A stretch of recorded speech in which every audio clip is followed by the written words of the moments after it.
अस्सलाम वालेकुम स्टूडेंट्स, मैं हूं हबीबुर रहमान और आप देख रहे हैं क्वेटा टीवी। स्टूडेंट्स, 3 लेक्चर्स हम फूड और न्यूट्रिशन के पढ़ चुके हैं। इससे पहले basics of food and nutrition के हम 3 लेक्चर्स डिस्कस कर चुके हैं और आज हम इसका स्टार्ट करते हैं लेक्चर नंबर 4। और जो 3 लेक्चर स्टूडेंट्स हम डिस्कस कर चुके, उन लेक्चर्स में अगर आपको याद हो, last lecture classification of carbohydrates पर था। यानी हमने, अगर आपको याद हो, हमने स्टार्टिंग में कहा था फूड एंड न्यूट्रिशन में कि हम कार्बोहाइड्रेट्स को डिस्कस करेंगे और प्रोटीन्स को डिस्कस करेंगे, उसके बाद लिपिड्स को और फिर विटामिन्स को और इसके बाद मिनरल और वाटर। ठीक, तो ये चीज़ें फूड एंड न्यूट्रिशन का हिस्सा है। तो इसमें हम कार्बोहाइड्रेट्स को डिस्कस कर चुके थे और आज हम स्टार्ट करेंगे प्रोटीन्स को। तो स्टूडेंट्स, प्रोटीन्स को समझने से पहले हमें अमाइनो एसिड को समझना पड़ेगा। अब इसके नाम पे गौर करेंगे तो आपको पता चलेगा कि इसके नाम में एक वर्ड है अमीनो, जो कि NH2 ग्रुप को कहा जाता है, और एसिड से मुराद यहाँ होगा COOH, यानी ये वाला ग्रुप। इसे हम कहते हैं कार्बोक्सिलिक एसिड। इसे हम क्या कहते हैं? Carboxylic acid. तो ये कार्बोक्सिलिक एसिड और इस अमीनो ग्रुप की वजह से इन कंपाउंड्स को कहते हैं amino acid. These are organic compounds. ये ऑर्गेनिक कंपाउंड्स हैं कंटेनिंग 2 फंक्शनल ग्रुप्स, और इनके अंदर 2 फंक्शनल ग्रुप्स होते हैं। सही, एक इनके अंदर फंक्शनल ग्रुप होता है NH2, जिसे हम कहते हैं अमाइनो फंक्शनल ग्रुप, और एक होता है COOH, या इसे हम यूँ भी लिख सकते हैं। ठीक, ये दोनों एक ही चीज़ है और इसे हम कहते हैं कार्बोक्सिलिक एसिड फंक्शनल ग्रुप। सही, अब अमीनो एसिड्स का जनरल फार्मूला स्टूडेंट्स हम इस तरह से लिखेंगे कि बीच में एक सेंट्रल कार्बन होगा, एक तरफ कार्बोक्सिलिक एसिड ग्रुप होगा और दूसरी तरफ एक अल्काइल ग्रुप होगा। अल्काइल ग्रुप का मतलब ये है कि ये हमेशा चेंज होता रहेगा, ये तब्दील होता रहेगा, इसकी जगह नई नई चीज़ें लगती रहेंगी स्ट्रक्चर के अंदर। और ये इसका अमाइनो ग्रुप है, ये चेंज नहीं होगा, ये भी चेंज नहीं होगा, ये H भी चेंज नहीं होगा। अलबत्ता ये जो अल्काइल ग्रुप है ये बार बार चेंज होता रहेगा, इसकी जगह अलग अलग कंपाउंड्स लगते रहेंगे। तो स्टूडेंट्स, ह्यूमन जो बॉडी है, इसके अंदर, ह्यूमन बॉडी के अंदर मेन जो अमीनो एसिड्स काम करते हैं वो टोटल 20 अमीनो एसिड्स होते हैं। यानी हमारी बॉडी के अंदर 20 अमीनो एसिड्स होते हैं जो हमारे जिस्म में मुख्तलिफ़ तरीक़ों से मिलकर हमारे लिए प्रोटीन्स बना रहे होते हैं। अब प्रोटीन से मुराद जैसे हमारे बाल हो गए, प्रोटीन से मुराद हमारी बॉडी के अंदर मसल्स हो गए, और प्रोटीन से मुराद हमारी बॉडी में मुख्तलिफ़ किस्म के हार्मोन्स हो गए। और हार्मोन्स की मिसाल अगर आपने समझनी है तो जैसा कि इंसुलिन, जो हमारे ब्लड के अंदर ग्लूकोज लेवल को कम कर रहा होता है। तो ये सारे के सारे प्रोटीन्स हैं और ये बने होते हैं अमीनो एसिड से। तो अब हम इन 20 अमीनो एसिड्स के स्ट्रक्चर को आज के लेक्चर में डिस्कस करेंगे। तो स्टूडेंट्स, यहाँ पर हम अमीनो एसिड्स का नेम लिखेंगे, उसके बाद एब्रीविएशन, यानी इसे हम किस एब्रीविएशन से शो करते हैं, और उसके बाद हम इसका स्ट्रक्चर डिस्कस करेंगे। अब तमाम स्ट्रक्चर में स्टूडेंट्स, पहले मैं आपको ज़रा स्ट्रक्चर थोड़ा सा समझा दूँ। देखिए, अमीनो एसिड का जो स्ट्रक्चर है उसके बीच में एक कार्बन एटम होता है। ठीक, इस कार्बन के साथ एक होता है COOH ग्रुप, जिसे हम कार्बोक्सिलिक एसिड ग्रुप कहते हैं, और एक तरफ होता है NH2 ग्रुप, जिसे हम अमाइनो कहते हैं, एक तरफ H और नीचे R, यानी अल्काइल ग्रुप, जो कि चेंज होता रहता है। अब स्टूडेंट्स, इसमें होता यह है कि अमाइनो एसिड्स जब एक्टिव फॉर्म में होते हैं तो इसका ये जो हाइड्रोजन है ये शिफ्ट हो जाता है यहाँ पर। ठीक, क्यों? क्योंकि ये जो पोर्शन है अभी हमने बात की, ये एसिड है। ठीक है, और एसिड की ये प्रॉपर्टी होती है कि वो H+ डोनेट कर सकता है। तो एसिड उसे कहते हैं जो H+ को डोनेट कर दे। तो ये अपना H+ डोनेट कर देगा। और ये जो अमाइनो ग्रुप है स्टूडेंट्स, इस अमाइनो ग्रुप में ये जो नाइट्रोजन है इसके पास एक लोन पेयर ऑफ इलेक्ट्रॉन रहता है, ठीक। तो ये लोन पेयर ऑफ इलेक्ट्रॉन का मतलब है यहाँ पर नेगेटिव चार्ज मौजूद है और यहाँ से जो हाइड्रोजन निकलेगा उस हाइड्रोजन पे होगा प्लस चार्ज। तो इस प्लस चार्ज वाले यानी इस हाइड्रोजन को जो यहाँ से जब निकलेगा तो इस पर होगा, फ़र्ज़ करिए हाइड्रोजन यहाँ से निकल गया, तो अब इस हाइड्रोजन पे है प्लस चार्ज, सही।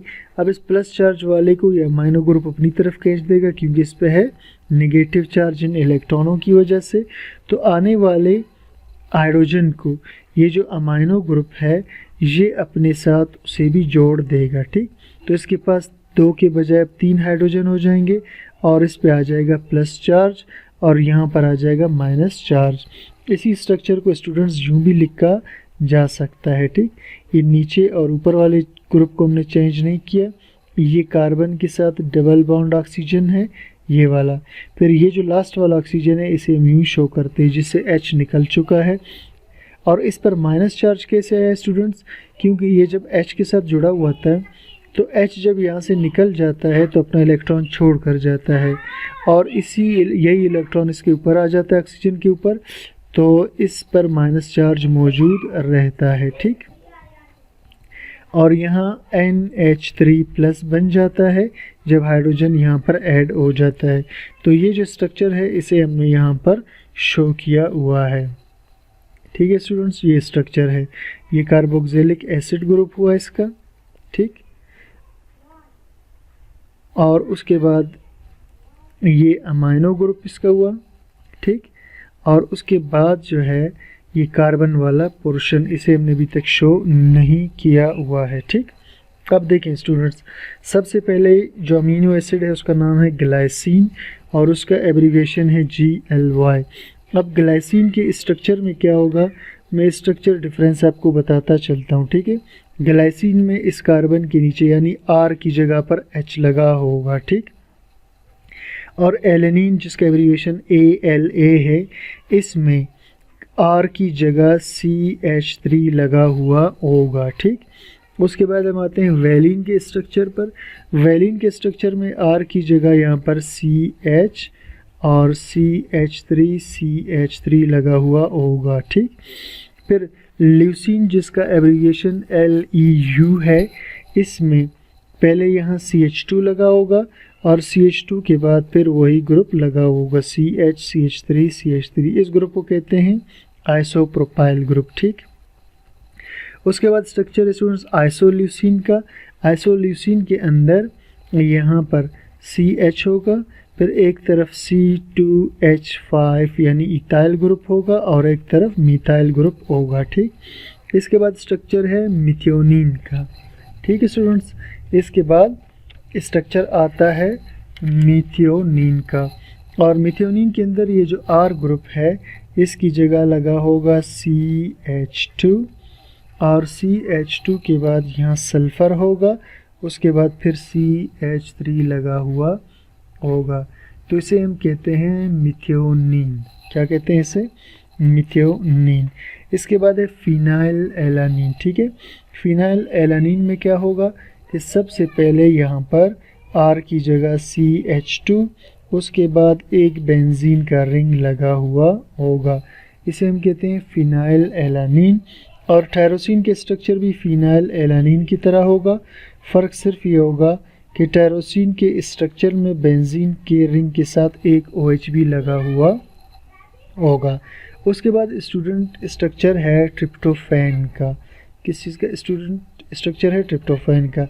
अब ट्रिप्टोफैन में पहले यहाँ CH2 लगा हुआ होगा, फिर उस CH2 के साथ एक 5 कार्बन का रिंग मौजूद होगा। कितने कार्बन का, 5 कार्बन का रिंग मौजूद होगा इस तरह से, ठीक। सॉरी, इसमें डबल बॉन्ड इस तरफ आएगा, इस तरफ, ठीक। तो ये 5 कार्बन का, ये 1 कार्बन, 2 कार्बन, 3 कार्बन, 4 कार्बन और 5वें कार्बन की जगह इसमें NH ग्रुप लगा हुआ है। उसके बाद यहाँ सिंपली एक बेंजीन का रिंग जुड़ा हुआ होगा, ठीक है। ये बेंजीन का रिंग हुआ, ये 5 कॉर्नर का रिंग हुआ और ये, तो ये स्ट्रक्चर है ट्रिप्टोफैन का। उसके बाद स्टूडेंट्स स्ट्रक्चर हम बनाते हैं प्रोलीन का। अब प्रोलीन के स्ट्रक्चर में क्या होगा कि प्रोलीन के स्ट्रक्चर में 3 CH2 लगे हुए होंगे। कितने CH2 होंगे? 3, यानी एक CH2 यहाँ लगा हुआ होगा, फिर एक CH2 यहाँ लगा हुआ होगा, एक CH2 यहाँ, और फिर ये जो CH2 है ये N के साथ जुड़ जाते हैं। ये किसके साथ जुड़ जाते हैं? इस N के साथ आकर जुड़ जाते हैं, और इस दौरान यहाँ से फिर 2 हाइड्रोजन निकल जाते हैं। ठीक है, तो ये स्ट्रक्चर है प्रोलीन का। इसके बाद हम स्ट्रक्चर डिस्कस करते हैं सेरीन का। ठीक है, तो सेरीन का स्ट्रक्चर बहुत ही सिंपल सा होगा। एक R की जगह CH2 लगा होगा, और उसके बाद OH यानी अल्कोहल ग्रुप लगा हुआ होगा। इसके बाद स्ट्रक्चर है थ्रेओनीन का। थ्रेओनीन के स्ट्रक्चर में स्टूडेंट्स इस R की जगह पहले लगा होगा CH, उस CH के साथ एक तरफ लगा होगा OH और दूसरी तरफ लगा होगा CH3, और फिर इसके बाद स्ट्रक्चर है टायरोसिन का। ठीक है, इसके बाद स्ट्रक्चर किस चीज़ का है? इसके बाद स्ट्रक्चर है सिस्टीन का। ठीक है, सिस्टीन के स्ट्रक्चर में ये जो अल्काइल ग्रुप है स्टूडेंट्स, इसमें सिर्फ एक SH लगा हुआ, पहले एक CH2 होगा और उसके बाद उसके साथ SH ग्रुप लगा हुआ होगा। इसके बाद स्टूडेंट्स स्ट्रक्चर है एस्पार्जीन का। ठीक है, एस्पार्जीन में क्या होगा? पहले एक CH2 ग्रुप लगा हुआ होगा, यानी अल्काइल ग्रुप की जगह पहले एक CH2 आएगा, उसके बाद एक कार्बोनाइल कार्बन और उसके साथ NH2 ग्रुप लगा हुआ होगा। तो ये स्ट्रक्चर बन जाता है एस्पार्जीन का। अब इसके बाद स्ट्रक्चर है ग्लूटामीन का, और ग्लूटामीन के स्ट्रक्चर में भी स्टूडेंट्स बिल्कुल इसी तरह एक CH2 लगा हुआ होगा, उसके बाद कार्बोनाइल कार्बन लगा हुआ होगा। ठीक, कार्बोनाइल कार्बन, और उसके बाद लगा हुआ होगा CH3, मैं इसे मिटा देता हूँ, दोबारा से लिख लेता हूँ, CH2, फिर CH2, उसके बाद कार्बोनाइल कार्बन और उसके साथ NH2 ग्रुप लगा हुआ होगा। तो ये स्ट्रक्चर है ग्लूटामीन का। उसके बाद स्टूडेंट स्ट्रक्चर है एस्पार्टिक एसिड का। इस सिंपल सा CH2 और COOH, ये एस्पार्टिक एसिड है, इसमें 2 COH ग्रुप है इसलिए एसिडिक होगा। इसके बाद ग्लूटामिक एसिड है, इसमें फिर 2 दफ़ा CH2 लगने के बाद COOH लगा हुआ होगा। ठीक, तो ये भी एसिडिक है क्योंकि इसमें 2 COH ग्रुप हैं। उसके बाद स्टूडेंट स्ट्रक्चर है लाइसिन का, इसमें 4 दफ़ा CH2 लगा हुआ होगा और उसके बाद NH2 लगा हुआ होगा। अब स्टूडेंट ये बेसिक अमीनो एसिड है क्योंकि इसमें 2 अमीनो ग्रुप आ रहे हैं। इसे हम आगे डिस्कस करेंगे बेसिक और एसिडिक अमीनो एसिड्स को। इसके बाद स्टूडेंट्स स्ट्रक्चर है आर्जिनिन का। आर्जिनिन का स्ट्रक्चर थोड़ा सा कम्प्लेक्स स्ट्रक्चर है, इसमें पहले लगेंगे 3 CH2 ग्रुप्स। ठीक है, इसमें पहले क्या लगेंगे? पहले 3 CH2 ग्रुप लगेंगे, उसके बाद NH अमीनो ग्रुप लगा होगा, उसके बाद फिर कार्बन के साथ डबल बॉन्ड में NH2+ और उसके बाद दोबारा NH2। तो ये आर्जिनिन का स्ट्रक्चर बन जाता है। और लास्ट में जो स्ट्रक्चर है स्टूडेंट्स वो है हिस्टिडीन का स्ट्रक्चर। इसमें भी एक CH2 लगा हुआ होगा और इस CH2 के साथ स्टूडेंट्स एक 5 कार्बन का रिंग मौजूद होगा। कितने का? एक 5 कार्बन का रिंग मौजूद होगा। तो स्टूडेंट्स ये थे 20 अमीनो एसिड्स के स्ट्रक्चर जो मैंने आपके साथ आज के लेक्चर में डिस्कस किए। तो स्टूडेंट्स प्रोटीन्स को सीखने के लिए आपको ये 20 अमीनो एसिड्स के स्ट्रक्चर को अच्छी तरह से याद करना पड़ेगा और अच्छी तरह से इनको प्रैक्टिस करना पड़ेगा। इसके बाद स्टूडेंट्स एक लेक्चर है एसेंशियल और नॉन एसेंशियल अमीनो एसिड का, जो कि हमारा नेक्स्ट लेक्चर होने वाला है। ठीक, ये हमारा नेक्स्ट लेक्चर होने वाला है। इससे कुछ छोटे छोटे क्लासिफिकेशन है अमीनो एसिड्स की, और इसी तरह डाइपोलर नेचर है, और इसी तरह essential non essential amino acids है।